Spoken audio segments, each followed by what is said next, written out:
ایک شخص کا واقعہ ہے جو میں پہلے بہت دفعہ آپ نے سنا ہو، شاید جوانوں نے سنا ہوگا، میں پڑھ چکا ہوں، لیکن بہرحال گفتگو کے درمیان میں آ گیا، بس اس کے بعد آپ سے التماس دعا۔ ایک شخص کہتا ہے، اس کی جو ہے وہ حکمت کی دکان تھی، کہتا ہے 2 جوان آئے میری دکان پر اور انہوں نے کہا کہ کافور اور سدر دے دو۔ کافور اور سدر، جب کوئی مر جاتا ہے تو آپ کو پتہ ہے 3 غسل دیے جاتے ہیں، کافور کے پانی سے، سدر کے پانی سے اور صاف پانی سے۔ تو کہا اس نے کہ مجھے کافور اور سدر دے دو۔ جب میں نے ان 2 لوگوں کو دیکھا تو میں نے کہا یہ ہمارے اس جگہ کے نہیں ہیں، ان کا لباس، ان کا جاہ و جلال بتا رہا تھا کہ وہ بہت معتبر شخصیت ہیں۔ تو میں نے بہت پوچھا آپ کون ہیں، آپ کہاں سے آئے ہیں؟ بہت جب اصرار کیا، انہوں نے کہا تمہیں اس سے کیا فرق پڑتا ہے، تم ہمیں کافور سدر دو، ہم اپنا کام کرو۔ کہا نہیں، جب تک آپ مجھے بتائیں گے نہیں میں آپ کو نہیں جانے دوں گا۔ جب بہت اصرار کیا تو انہوں نے کہا کہ ہم امام زمانہ کے ساتھ ہوتے ہیں اور ہمارے ایک شخص کا جو ساتھ ہوتا ہے امام کے، اس کا انتقال ہو گیا ہے، امام نے تمہاری دکان پہ بھیجا ہے کہ کافور اور سدر لے کر آؤ۔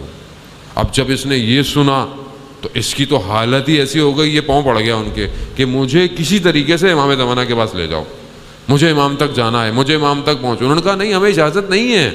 کہا اچھا ایک کام کر، مجھے لے جاؤ، اگر امام راضی ہوں تو ملا دینا ورنہ چھوڑ دینا۔ کہا ٹھیک ہے۔ اس نے اپنا سامان اٹھایا، چلتے چلتے پہنچے تو پانی آ گیا، کہیں دریا تھی، جھیل تھی، دیکھا وہ 2 شخص پانی پہ چلتے جا رہے۔ اب یہ کھڑا ہوا، کہا کیا ہوا؟ کہا میں پانی پہ کیسے چلوں؟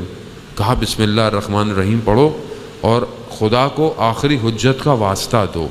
کہا میں نے دیا، تو دیکھا میں بھی پانی پر چلتا جا رہا تھا۔ چلتے چلتے اس پانی کے ایک جگہ پر کہ جہاں صرف پانی ہی پانی نظر آ رہا تھا، اچانک سے آسمان پر سیاہ بادل آ گئے۔ جیسی سیاہ بادل آئے تو بارش شروع ہو گئی۔ بارش شروع ہوئی تو میرے کپڑے بھیگے۔ جیسے ہی میرے کپڑے گیلے شروع ہوئے تو مجھے ذہن میں آیا کہ میں اپنی دکان کی چھت پہ صابن رکھ کر آیا تھا سوکھنے کے لیے، وہ گیلا نہ ہو گئے ہوں۔ یہ جیسے ہی سوچنا تھا تو میں پانی میں ایک دم ڈوبنے لگا، ہاتھ پاؤں مارنے لگا۔ تو ان دونوں میں سے ایک شخص نے بولا کہ تمہیں نہیں پتا تم جا کہاں رہے ہو، سوچ کیا رہے ہو؟ اس نے بولا کیا کروں؟ کہا دوبارہ وہی بسم اللہ پڑھو، آخری حجت کا واسطہ دو۔ کہا پھر چلتے چلتے کنارے پر پہنچے تو کنارے پر ایک خیمہ لگا ہوا تھا جس سے سبز قسم کا نور نکل رہا تھا۔ کہہ رہے انہوں نے مجھے وہی روک دیا، خود اندر چلے گئے۔ کہتے میں نے صرف آواز سنی۔ کیا سنا؟ کہا ہم نے، ان دونوں نے کہا کہ مولا اس نے بہت اصرار کیا اور ہم اسے لے آئے ہیں۔